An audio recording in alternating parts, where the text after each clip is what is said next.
सभी को नमस्कार। आज मैं एक थोड़ा सा डिफरेंट वीडियो लेकर के आया हूँ। मेरे काफ़ी वीडियोस में आपने कॉमिक्स का ज़िक्र सुना होगा, चित्रकथाएँ जिनको हम इंग्लिश में कॉमिक्स बोलते हैं और कॉमिक्स वर्ड काफ़ी फेमस भी है। तो ये अलग अलग टाइप के मैंने कुछ यहाँ पे कलेक्शन दिखाए हैं। ये है अमर चित्रकथा की एक माइथोलॉजी या जो हमारा इंडियन हिस्ट्री है उसकी एक कॉमिक्स या चित्रकथा है जो कि काफ़ी ओल्ड है, 60s की है आई थिंक। ये प्रताप मुलीज का आर्टवर्क और रिप्रिंट है। पहले 10-12 रुपये के आते थे, 8-10 रुपये के, फिर 100-200 250 रुपये के आते हैं। ये राज कॉमिक्स है, ये एक्चुअल राज कॉमिक्स है। इस शेप और साइज़ में आया करती थी। ये थोड़ा नए ज़माने की राज कॉमिक्स है, मनोज गुप्ता जी कॉमिक्स है जो जिसमें थोड़ा सा साइज़ उसका चेंज है। ये डायमंड कॉमिक्स है। सभी लोग जो 90s के किड हैं वो परिचित होंगे इससे, जो जिसमें चरण चौधरी कॉमिक्स आती थी। और इसका साइज़ भी लगभग राज कॉमिक्स के बराबर होता था, थोड़ी सी इसकी हाइट कम हुआ करती थी। और इसके अलावा पहले अमर चित्रकथा जो है सबसे पहले फेमस हुई थी और उसका जो साइज़ काफ़ी कंफर्टेबल था पढ़ने के लिए, और स्कूल लाइब्रेरीज़ वगैरह में सबसे ज़्यादा ये पाई जाती हैं। तो अब जो राज कॉमिक्स से रिप्रिंट भी आ रहे हैं मनोज जी वगैरह की तरफ से, तो उन्होंने भी लगभग यही साइज़ बनाने की कोशिश करी। अगेन उतना सा डिफरेंस है जितना डायमंड कॉमिक्स और ओल्ड राज कॉमिक्स के साइज़ में डिफरेंस था। तो ये आजकल राज कॉमिक्स का न्यू साइज़ अभी ये चल रहा है, मतलब इसमें रिप्रिंट आ रही हैं, इवन ऐसे रिप्रिंट्स भी इसमें हो रहे हैं। तो ये खैर मैं फ़िलहाल इन सब पब्लिकेशंस की बात करने के लिए मैंने नहीं किया है। ये सिर्फ एक आपको सैम्पल दिया है कि कॉमिक्स अलग अलग टाइप की आती हैं। अमर चित्रकथा थोड़ी सी और ज़्यादा फेमिलियर होती है। जैसे परमवीर चक्र की बहुत सारी स्टोरीज़ हैं, वेलियन वीमन है, बहुत बहुत पसंद मुझे ये वाली बुक, है ना, जो इंडिया के कल्चर वगैरह दिखाती हैं, हिस्ट्री को दिखाती है। महादेव है, देखिए इस तरीके से राज कॉमिक्स से जो जिससे हमारा नॉस्टैल्जिया जुड़ा हुआ है। तो ये जो चित्रकथाएँ हैं या कॉमिक्स, आपने कभी सोचा है कैसे बनती होंगी, क्या आपकी सोच होगी? मेरे को बहुत सारे लोग मिलते हैं जो लोग कॉमिक्स नहीं पढ़ते हैं और वो कभी इन बुक्स को देखते हैं, और आप उनको अगर ये बताओ कि ये सभी के सभी चित्र हाथ से बनाए जाते हैं, सारा काम हाथ से होता है, तो उनको यकीन ही नहीं होता है। मतलब उनको पता नहीं क्या ही उनके दिमाग में चल रहा होता है कि ये कंप्यूटर पर पता नहीं कैसे बन जाते होंगे। जैसे कि हॉलीवुड मूवीज़ वगैरह में जो लोग नहीं देखते हैं उनको लगता होगा हर काम कंप्यूटर पे क्लिक करते हो जाता होगा। किस तरीके से वीएफएक्स ऐड होते हैं, कैसे शूटिंग वगैरह होती है। अब तो अब काफ़ी ज़्यादा सोशल मीडिया वो हो गया है, जागरूक हो गए हैं लोग। इवन जो इसके नीचे जो पोस्टर रखा हुआ है ये भी कैसे बनता होगा, आपको क्या लगता है? मैं आज आपको पूरी प्रोसेस बताऊँगा कि कॉमिक मेकिंग कैसे होती है, कैसे बनती है कोई भी चित्रकथा। तो देखो, सबसे पहली बात तो अगर आप कोई भी कॉमिक्स उठाओगे पुरानी या नहीं, देख इसमें क्रेडिट्स आजकल बहुत बढ़ गए हैं। पहले इतने क्रेडिट हुआ नहीं करते थे। मैं फिर भी ट्राई करता हूँ वो दिखाने के कहीं पे क्रेडिट। देखिए क्रेडिट्स आप पढ़ेंगे, कथा एवं चित्र अनुपम सिन्हा, यानी अनुपम सिन्हा जी एक आर्टिस्ट हैं जो इसके चित्र बनाते हैं, कहानी लिखते हैं। हालांकि अलग भी हो सकते हैं। इंकिंग क्या होती है समझाऊंगा। विनोद कुमार, जगदीश कुमार। संपादन मनोज गुप्ता। रंग सज्जा प्रवीण सिंह। और कैलीग्राफी नीतीश शर्मा। ये सब कुछ इसमें लिखा हुआ है। इसके मतलब क्या होता है मैं आपको एक छोटा सा एग्जांपल देके बताऊंगा। देखिए, सबसे पहले कोई भी चित्रकथा होती है उसकी स्टोरी उसका राइटर फाइनल करता है। एक परिकल्पना होती है, एक बेसिक स्टोरी लाइन बनती है, और उसके बाद में जो है एक जो प्रोफेशनल राइटर होता है उसको पूरी की पूरी चित्रकथा का रूप देता है। मतलब कि एक्चुअल में स्टोरी कितने पेज में जाएगी, क्या क्या उसके डायलॉग्स वगैरह होंगे, कौन कौन से पात्र होंगे, वो सारा वो डिसाइड करता है। पहले रफ़ एक आइडिया बनता है, फिर फेयर आइडिया बनता है, फिर उस पर कॉमिक्स बनाई जाती है। और जब रफ़ आइडिया बनता है तो उस कॉमिक्स के कुछ ऐड भी निकलते हैं। ये कुछ ऐड होते हैं। देखिए आपको कॉमिक्स में ऐसे ऐड दिखेंगे, जैसे महानारायण का ऐड है, सर्वक्रांति का ऐड है, ये ऐड होते हैं। नो मैन्स लैंड कॉमिक्स का ऐड है। तो जो शुरुआत की जो कॉन्सेप्ट होती है उस पर ऐड बनाया जाता है। कई बार छोटी सी प्रस्तावना बना दी जाती है, जैसे कि डेजलिंग यूनिवर्स ऑफ ध्रुव है, तो इसमें ये जो शुरू के 2-3-4 पेज हैं ये कॉमिक्स बनने से पहले बन गए थे। ये एक पेज मान लो, ये इधर वाला पेज और ये इधर वाला पेज, तो ये एक तरीके की प्रस्तावना है और ऐड है। तो ऐसे ऐड का यूज़ पाठकों में जो है एक क्यूरोसिटी, एक जानने की इच्छा को बनाने के लिए ऐसा बनाया जाता है, जागृत करने के लिए। और बहुत ज़्यादा इफेक्टिव होते हैं। मुझे काफ़ी पसंद ये चीज़ें, कई बार कॉमिक्स से ज़्यादा उनके ऐड मुझे काफ़ी पसंद है। खैर मैं अभी अपने पॉइंट पे आता हूँ। तो किस तरीके से बनती हैं ये कॉमिक्स। इवन जब स्टोरी ऐड से फाइनल हो जाए उसके बाद उसका एक रफ़ स्केच सा बनाता है एक आर्टिस्ट, फिर उसको फेयर करता है, और उसके बाद में फिर उसमें जो है इंकिंग होती है, फिर कलरिंग होती है, फिर ये लेटर्स वगैरह लिखे आते हैं। पहले हाथ से लिखे आते थे एक ज़माने में, आजकल तो ये टाइप होते हैं। पहले के ज़माने हाथ से लिखे आते थे, वो भी मैं दिखाऊंगा आपको। तो मैंने इसका एक सैम्पल आपको बना करके दिखाने की कोशिश की। मैं उस पर आता हूँ। जैसे एक्चुअली मैं आपको फिर ऐड कर देता हूँ इसमें। एक्चुअली मैंने ये ऐसे नहीं बनाया, एक कंपटीशन था। हमारा एक ग्रुप होता है कॉमिक्स वगैरह का, मेरे दोस्त होते हैं कुछ, तो एक हम लोगों के लिए कंपटीशन रखा गया था कि छोटा सा एक आइडिया, कुछ रूल रेगुलेशंस उसमें थी, और उसके बेसिस पे आपको एक छोटा सा कॉमिक्स का पेज बनाना था। ठीक है, मैं आपको एग्जांपल दे देता हूँ क्या क्या वो रोल थे। तो बहुत सारे कैरेक्टर्स होते हैं। राज कॉमिक्स हैं, डायमंड कॉमिक्स है, अमर चित्रकथा है, मनोज कॉमिक्स है, बहुत सारे कॉमिक्स होती हैं। तो आपको अपने कोई भी 4 फेवरेट कैरेक्टर लिखे थे, तो मैंने लिखे थे नागराज, ध्रुव, डोगा और परमाणु। सॉरी, उसका सीक्वेंस थोड़ा ये था, ध्रुव, नागराज, डोगा और परमाणु। मैंने 4 लिख करके भेज दिए थे। जो भी कॉन्टेस्ट ऑर्गेनाइज करवाए थे, मैं बाद में वही बताऊंगा किसने किसने ऑर्गेनाइज कराया था। एक जो सेलिंग सोल करके ग्रुप था मेरा दोस्तों का है अभी भी, उन्होंने ही ऑर्गेनाइज कराया था। ये कुछ रूल्स थे, मतलब ये छोटी सी एक एग्जांपल है, ऐसे कॉमिक्स नहीं बनती है, पर मैं आपको एग्जांपल देख बताता हूँ कि क्या वो लिमिटेशंस होती है जिसमें आर्टिस्ट को काम करना पड़ता है। तो उन्होंने मुझे पहले कुछ नहीं बताया, उन्होंने फिर बाद में सामने से रूल बताया कि 3rd नंबर पे जो आपने हीरो चूज़ किया है, जैसे मैंने ध्रुव, नागराज, डोगा, परमाणु चूज़ किया था, डोगा है ना, तो वो जो है, तो बोले 3rd नंबर का हीरो आप लो। और 2nd नंबर पे जो है, जैसे कि मैंने 2nd नंबर पे ध्रुव को चूज़ किया था, ठीक है, ये डोगा है, ये मैंने 3rd नंबर चूज़ किया था। तो उसमें था कि 2nd नंबर पे जो है, पता नहीं 1st या 2nd पे जो है, आई एम सॉरी, मुझे याद है ध्रुव को 1st पे नंबर चाहिए, तो 1st या 2nd में जो है उसका कोई कैरेक्टर आप लो और फिर एक हाइपोथेटिकल कुछ बनाओ। अब आप ऐड भी बना सकते हो, एक पैनल भी बना सकते हो, कोई फाइटिंग सीक्वेंस भी बना सकते हो, कन्वर्ज कुछ भी बना सकते हो, पर ऐसा कुछ बना के हमको दो। तो मैंने सोचा, मैंने जब उसका निकाला हिसाब किताब, तो 3rd नंबर पे तो डोगा था, वो मैंने चूज़ कर लिया। 1st नंबर पे ध्रुव था, उसका एक साइड कैरेक्टर चूज़ करना था, और उन्होंने बहुत केयरफुली ये एक्टिविटी प्लान करी थी, क्योंकि मेरा ध्रुव फेवरेट था, मैंने 1st नंबर पर लिखा, तो उन्होंने ध्रुव को बनाने का रखा ही नहीं इसके अंदर, क्या जो भी हो। अब मैंने क्या करना क्या था, तो मैंने पहले यहाँ पे लिख लिया कि उनकी जो कंडीशंस थी मैंने यहाँ लिख ली कि होल स्टोरी हो सकती है, page from your own fictional story हो सकता है, एक्शन सीक्वेंस हो सकता है, डायलॉग हो सकता है, कुछ भी हो सकता है, ठीक है। और उसकी 3 स्टेज हमको इस कंपटीशन में करके देनी थी, पेंसिलिंग, इंकिंग, कलरिंग। मैं आपको ये कंपटीशन की ब्रांडिंग नहीं कर रहा हूँ, मैं आपको सिर्फ ये बताने की कोशिश कर रहा हूँ कि कॉमिक्स बनाने की क्या प्रोसेस होती है, चित्रकथा बनाने की क्या तरीका होता है। तो पहले मैंने एक रफ आइडिया लिया, कोई भी स्केच नहीं बनाया, धुंधला धुंधला कुछ बना दिया कि ये ग्रैंड मास्टर रोबो होंगे, जो कि ध्रुव के कैरेक्टर हैं, काफ़ी फेमस कैरेक्टर है। डोगा होगा, और एक छोटा सा एक मन से एक छोटा सा विज्ञापन बना दिया एक किसी कॉमिक्स का, और इसमें कोई ये पुलिस वाला इनको इन्फॉर्मेशन दे रहा है, वही पुलिस वाला इधर भी कुछ कर रहा है, और ऐसा करके मतलब ये एक बीच में एक ऐसा पर्सन दिखाया जो रोबो को भी इन्फॉर्मेशन देगा, डोगा को भी इन्फॉर्मेशन देगा, उनके बीच में कुछ होगा और लड़ाई झगड़ा होगा, ऐसा कुछ मैंने छोटा मोटा बनाया। फिर मैंने इनको अब फेर रूप देना शुरू करा। तो सबसे पहले होती है पेंसिलिंग, यानी कि आप उस आइडिया को आप पेंसिल से फाइनल करते हैं, बहुत अच्छे से उसको पेंसिल फाइनल करना पड़ता है। ये फाइनल स्टेज आप गलती से दिखा दी, पूरा दिखाऊंगा आपको मैं, तो आपको कुछ आइडिया लगेगा, हो सकता है कि आपको ये सब पहले से पता हो, या ये भी हो सकता है कि आपको ये जानकारी बिल्कुल नहीं लगे और अच्छा लगे, आपको कॉमिक्स का शौक हो सकता है आपको नहीं पता हो, या थोड़ा थोड़ा आपको पता हो, तो आपको एक फेयर आइडिया लग जाएगा। इन कॉमिक्स को मैं साइड में कर देता हूँ ताकि एक लेवल आ सके स्केचेस का, आप देख पा रहे होंगे। तो ये एक मैंने मैंने एक रफ़ आइडिया एक इस पेपर पे बनाया था, उसी को मैंने फेयर फॉर्म में यहाँ पे लाया हूँ। जैसे आप ये चेहरा देख सकते हैं, ये रफ़ है और अब ये एक फेयर है, और कैरेक्टर का रूप इसने ले रखा है। ग्रैंड मास्टर रोबो एक आधा रोबो आप आधा इंसान है, तो उसकी चेहरा ऐसे ही बनता है। तो खैर ये रोबो और डोगा के बीच में है, ये मैंने इसको पूरा फेयर फॉर्म में लिया है। एक मैंने मन से एक कॉमिक्स का नाम सोच लिया, लेजर डॉग, और उसकी एक सिचुएशन क्रिएट कर ली, और उस कॉमिक्स में होगा क्या, रोबो वर्सेस डोगा, यानी कि रोबो और डोगा के बीच में कुछ टकराव या कुछ भी होगा। ये मैंने एक मन में जो सोच लिया। सोचने के बाद में मैंने इसमें पेंसिलिंग कर दी, पेंसिल से बहुत ही फेयर मैंने बना दिया।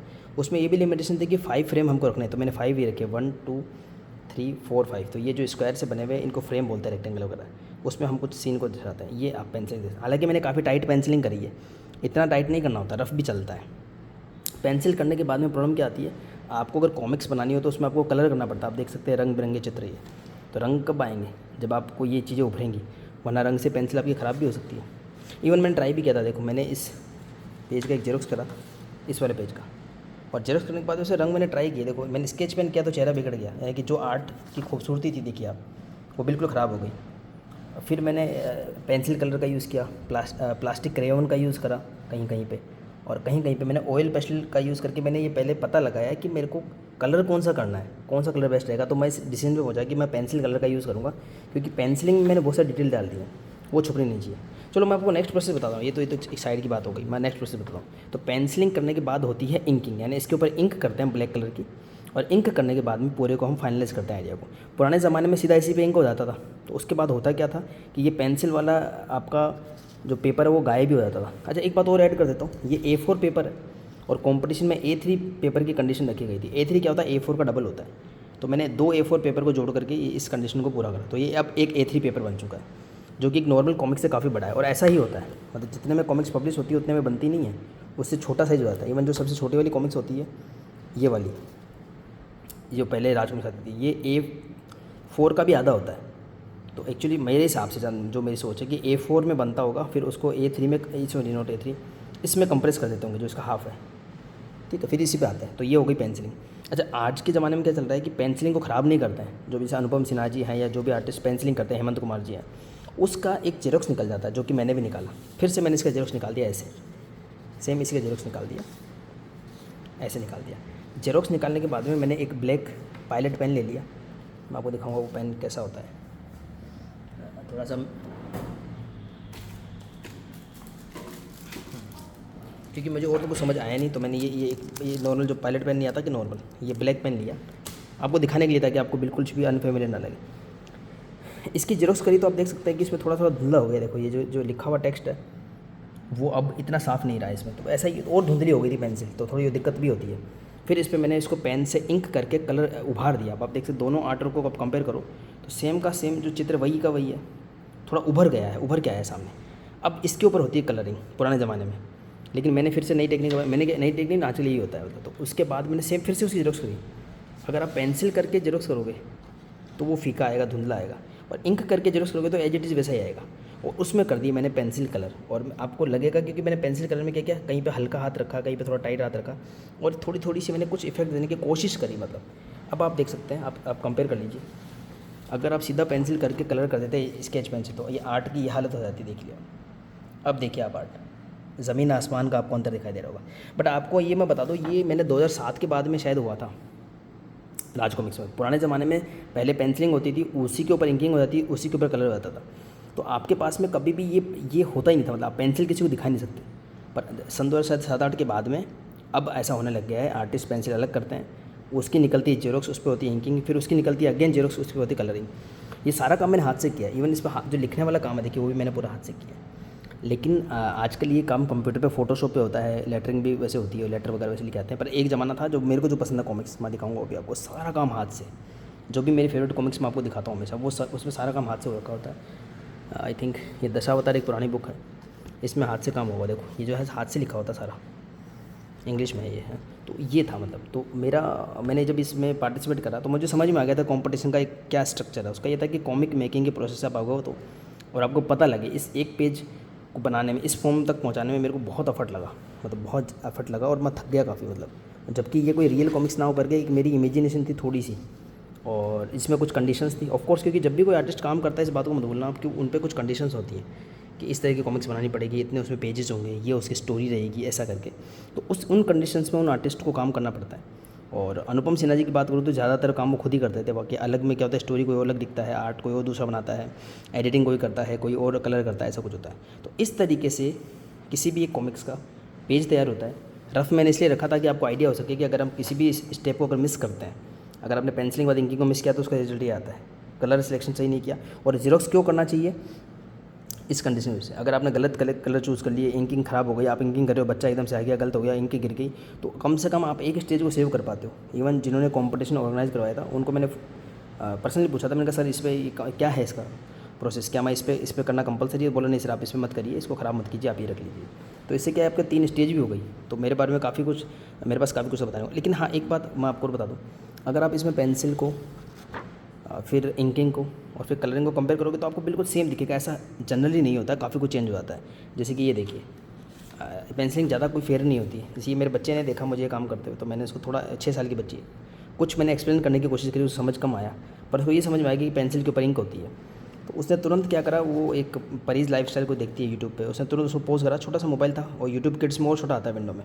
तो उसने एक सीन पोज करा, उसमें एक फादर बने थे, एक बच्ची बनी थी, कुछ बर्थडे का हो रहा था। तो उन्होंने बोला पापा ये बनाओ, तो मैंने रफली इसको बिल्कुल एक मिनट के अंदर रफली कुछ ऐसे कर दिया, छोड़ दिया, और उसने पेन पकड़ लिया और उसने इसके बालों में इंक करने की कोशिश करी। मतलब मैं देख रहा था 6 साल की बच्ची थी, छोटा सा मैंने बताया, पूरा बताया भी नहीं प्रोसेस ना, मैंने उसको करते हुए दिखाया, बहुत कम दिखाया, तो भी उसको कॉन्सेप्ट 2 मिनट में पकड़ में आ गई। यानी कि बच्चे भी इस कॉन्सेप्ट को समझ सकते हैं, है ना। उसको ये बात क्लियर होगी कि पेंसिलिंग के बाद क्या होती है इंकिंग। इसलिए मैंने पेज भी आपके सामने रखा था कि पेंसिलिंग हमेशा इतनी ज़्यादा टाइट नहीं होती है, इतनी ज़्यादा टाइट नहीं होती। मेरे पास क्या इंकिंग का मैं थोड़ा कन्फ्यूज़ था, मैंने सोचा था कि इंक कहीं मेरे इसको ख़राब ना कर दे, तो इसलिए मैं इस पर टाइट पेंसिलिंग करना चाह रहा था। फिर मैं इसी का जेरोक्स करके कलर कर दूँगा, वो मेरे प्लान में था। बट थैंकफुली मेरे को आइडिया आया और ये पेन ठीक काम करा और मेरा काम हो गया। तो इस तरीके से एक कॉमिक्स बनाई जाती है। तो आई होप आपको ये मेरी इन्फॉर्मेशन पसंद आई होगी, और फाइनल जो है आपको वो एक दूर से आप देखोगे, मैंने अपने घर वालों फैमिली को भी दिखाया कुछ को, तो उनको अच्छा लगा, मतलब वो हालांकि उनको कॉमिक्स में इतना इंटरेस्ट है नहीं, बट जो ये फाइनल रिजल्ट देख के उनको काफ़ी पसंद आया। और मैंने जब उनको बताया कि मैंने नॉर्मल पेंसिल कलर्स जो आते हैं बिल्कुल सबसे सस्ते वाले, उसका प्रयोग करा है, तो उनको एक बार यकीन भी नहीं हुआ कि आपने ये पेंसिल कलर से किया है क्या। बट मुझे ना पेंसिल कलर बहुत पसंद आते हैं क्योंकि वो आपके आर्ट को ख़राब नहीं करते हैं, जैसा आपने बनाया वो एज वैसे ही रहता है। तो आई होप आपको ये मेरी इन्फॉर्मेशन पसंद आई होगी, कॉमिक मेकिंग का प्रोसेस आपको इंटरेस्टिंग लगा होगा और आप फिर आर्टिस्ट के एफर्ट को समझ पाएंगे। ये तो मैंने क्या हाइपोथेटिकल बना दिया, कुछ रूल्स के हिसाब से बना दिया, बट एक्चुअल में जो आर्टिस्ट होते हैं पूरी तरीके से नई स्टोरी होती है, फिर स्टोरी एंगेजिंग भी होनी चाहिए, उसके हिसाब से आर्ट वर्क बनाना पड़ता है, तो काफ़ी कुछ होता है। ये तो जो है चित्र वगैरह मैंने अपने पुराने किसी आर्टिस्ट को देख करके थोड़ा थोड़ा उनमें से इंस्पायर होकर के उसको बनाया जो भी है। तो एक कॉमिक बनाना कोई बहुत आसान काम नहीं होता है, इसीलिए जो है आज के ज़माने में जो है ये देखिए आप, जैसे ये 32 पेजी कॉमिक्स है, तो इसका MRP मान लो 200 रखा गया है, 225 रखा गया, कुछ थी पता नहीं, कुछ इसमें उल्टी वगैरह पता नहीं। तो इसमें इतना काम होता तब जाकर ये कॉमिक्स हमारे बनकर हमारे सामने आती है। और आज के ज़माने में फिर आर्टिस्ट वगैरह उनको हर किसी को पेमेंट करना पड़ता है, मतलब, और फिर इसमें देखो ये प्रिंटिंग होती है, फिर ये स्पोर्टिव वगैरह होता है। तो एक कॉमिक्स इसलिए मेरी इतनी फेवरेट होती है, मैं आपको जो इतने वीडियोज़ बना के देता हूँ कॉमिक्स कलेक्शन के, और क्यों हमारा नॉस्टैल्जिया जुड़ा हुआ है। इवन अगर ये जो प्रिंटेड भी मुझे इतना ज़्यादा पसंद नहीं आते, मैं एक काम करता हूँ इस वीडियो को बस लास्ट में आपको एक हाथ से सारा काम किया हुआ ऐसी कॉमिक्स निकाल के दिखाता हूँ जो आपको ज़्यादा पसंद आएगा। ये देखिए, ये जो शेषनाग कॉमिक्स है, ये पूरा हाथ से काम किया गया। तो ये जो ये लिखा हुआ जो आप पढ़ रहे हैं, ये देखिए कितना क्लीन इसमें लिखा हुआ है, ये सारा हाथ से लिखा हुआ, कितना अच्छा लिखा हुआ देखिए आप।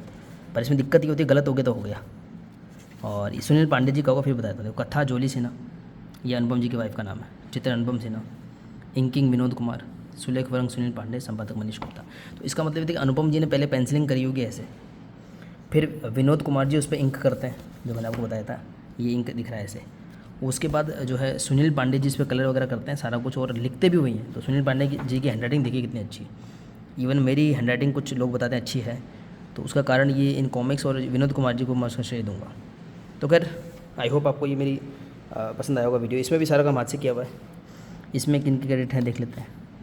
इसमें इतना लिखा हुआ नहीं है, लेकिन इसमें चित्रांकन मनु जी का है, बहुत ही शानदार आर्ट बनाते हैं मनु जी। डोगा का कैरेक्टर वही बनाते हैं, और ये जो कैरेक्टर वही है जो मैंने बनाया है डोगा का, तो मनु जी बनाते थे। बहुत अच्छा आर्ट है। तो ये सारे काम हाथ से हुआ करते थे। फ्लैट कलरिंग उस ज़माने में हुआ करती थी, ये देखिए आप, इसमें भी फ्लैट कलरिंग का थोड़े बहुत इफेक्ट ऐड किए हैं। तो इवन जो मैंने करा है वो अभी तक 3rd स्टेप मैंने आपको दिखाया, पहला पेंसिलिंग, फिर इंकिंग, और उसके बाद में जो है इसको आप फ्लैट कलरिंग की श्रेणी में डाल सकते हो। इसके बाद तो फिर कंप्यूटर पर वो जा करके फिर फोटोशॉप वगैरह में उसमें फिर इफेक्ट भी ऐड होते हैं, जैसे आप देखेंगे थोड़ा थोड़ा जो इफेक्ट वगैरह है ये। तो बहुत सारी स्टेप्स अब इंक्रीज़ हो गई हैं पहले से। तो पहले रफ़ काम होता है, फिर पेंसिलिंग होती है, फिर इंकिंग होती है, उसके बाद में जो है फ्लैट कलरिंग होती है, फिर इफेक्ट ऐड होते हैं, फिर कुछ और चीज़ें भी ऐड हो सकती हैं, कुछ लेटर वगैरह। और एक बात आप इसमें नोट करना कि कहीं ना हर लेवल पे आइडिया मॉडिफाई भी हो सकता है। जैसे मैंने जब इसको फेयर बनाया यहाँ पर, आप यहाँ देखेंगे तो ये एक जो कैरेक्टर है कुछ सोच रहा है, कुछ बोल रहा है, ये कुछ सोच रहा है, तो सोचने के लिए ऐसे ऐसे इस तरीके के स्पीच बबल का यूज़ करते हैं, और बोलने के लिए ऐसे, बोलने में सीधे कंटिन्यूस लाइन होती है, सोचने में ऐसे इस तरीके का क्लाउड जैसा बनाते हैं। ये एक तरीका होता है कॉमिक्स में, मैंने हमेशा ये देखा है। तो ये सीखा कहीं से नहीं, बस देखा है कॉमिक्स में ऐसा होता है। तो अब इसमें मैंने शुरुआत में क्या सोचा कि इन दोनों को ये इन्फॉर्मेशन ये कोई पुलिस वाले हैं वो देंगे, और इस तरीके से इनमें कुछ एक कन्वर्सेशन डेवलप होगा। पर बाद में मुझे लगा नहीं कि इनकी ज़रूरत है, तो मैंने ये कैरेक्टर यहाँ से रिमूव कर दिया। आप देख सकते हैं, जैसे ये सीन मैं यहाँ पे सोच रहा था लास्ट में, उसके बाद फिर बाद में मैंने यहाँ पे रिप्लेस करा, उस सीन को मैं यहाँ पे लाया। तो ऐसे लास्ट तक कुछ ना कुछ मॉडिफिकेशन हो रहे होते हैं। ये सीन देखिए, ये मैंने यहाँ ऐड करा, और यहाँ पे जो किक पड़ रही थी उससे जो इफेक्ट वो यहाँ लाया। तो ऐसे ये हर लेवल पे कुछ ना कुछ मॉडिफिकेशन चलते हैं, और कॉमिक्स जब लास्ट में बन के तैयार होती है तब जाकर फाइनल होता है कहाँ पे क्या ऐड होगा, कहाँ पे क्या ऐड नहीं होगा। तो आई होप आपको अल्टीमेटली ये मेरा वीडियो पसंद आया होगा, और उसके फाइनल इफेक्ट्स मैं आपको यहाँ दिखा देता हूँ। ये इस तरीके के कॉमिक्स होते हैं, चाहे कैसा भी कॉमिक्स हो, कितना भी मॉडर्न कॉमिक्स हो, चाहे अमर चित्र कथा हो, चाहे राज कॉमिक्स हो, सारा काम हाथ से होता है। ये आप हमेशा देखना है, ये चित्र हाथ से बने हुए हैं। बस हाँ, कुछ चीज़ें फिर इसमें ऐड करी जाती है टाइपिंग वगैरह करके, वो भी एफर्ट काफ़ी लगता है उसमें। तो इसी वजह से ये कॉमिक्स मेरी हमेशा से फेवरेट रही है। तो आई होप, मैं इसे तीसरी बार एंड करने की कोशिश कर रहा हूँ, मैं इसको एंड ही कर देता हूँ। आपको ये एफर्ट पसंद आया होगा। धन्यवाद।